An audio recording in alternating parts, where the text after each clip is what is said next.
Hi friends, welcome back to the channel. இன்றைக்கி வீடியோவில் என்ன பார்க்க போகிறோன்னு பார்த்தீங்கன்னா, சண்டே லஞ்ச் மெனுவில் பிரியாணி பண்ணியிருந்தேன் இல்லையா, chicken biryani recipe already post பண்ணியிருக்கேன். அது கூடவே சிக்கன் ஃப்ரையும் ரெசிபி வந்து எடுத்திருந்தேங்க. ஸோ அந்த வீடியோ தான் இப்போ இன்க்ளூட் பண்ணியிருக்கேன்.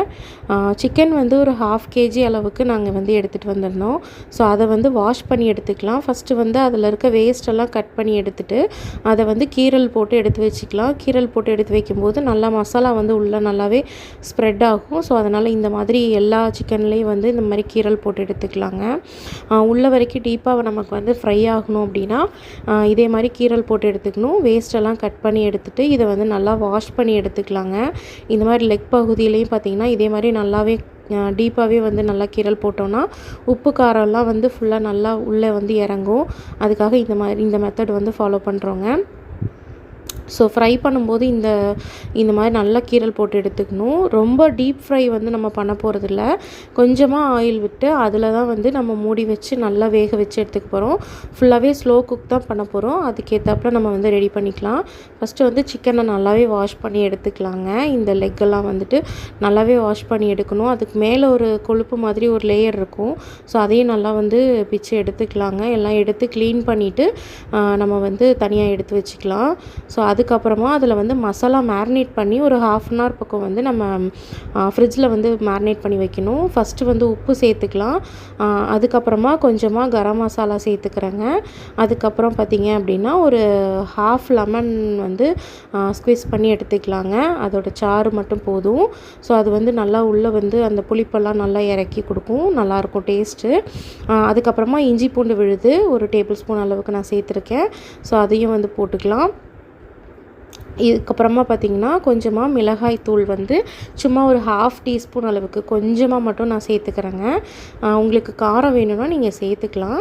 நான் அதுக்கப்புறமா சில்லி சிக்கன் பவுடர் வந்து வாங்கியிருந்தேங்க. இந்த ஜேபியோட சில்லி சிக்கன் மசாலா தான் நான் வந்து ரொம்ப நாளாக நான் யூஸ் பண்ணிகிட்ருக்கேன். ஸோ இது நல்லாயிருக்கும், ஃப்ரைக்கு வந்து ரொம்பவே நல்லாயிருக்குங்க. அந்த பவுடர் வந்து கொஞ்சம் சேர்த்துக்கிறேன். ஸோ அதை சேர்த்ததுக்கப்புறமா கொஞ்சமாக தயிர் விட்டுட்டு நம்ம வந்து ஃபுல்லாக மேரினேட் பண்ணி எடுத்துக்கலாம். நல்லா வந்து எல்லா பக்கமும் கோட்டாக மாதிரி மேரினேட் பண்ணணும். ஸோ அதை வந்து அந்த மசாலா எல்லா பக்கமும் நல்லா வந்து படுற மாதிரி கொஞ்சம் பொறுமையாக மேரினேட் பண்ணி நம்ம எடுத்துக்கலாங்க.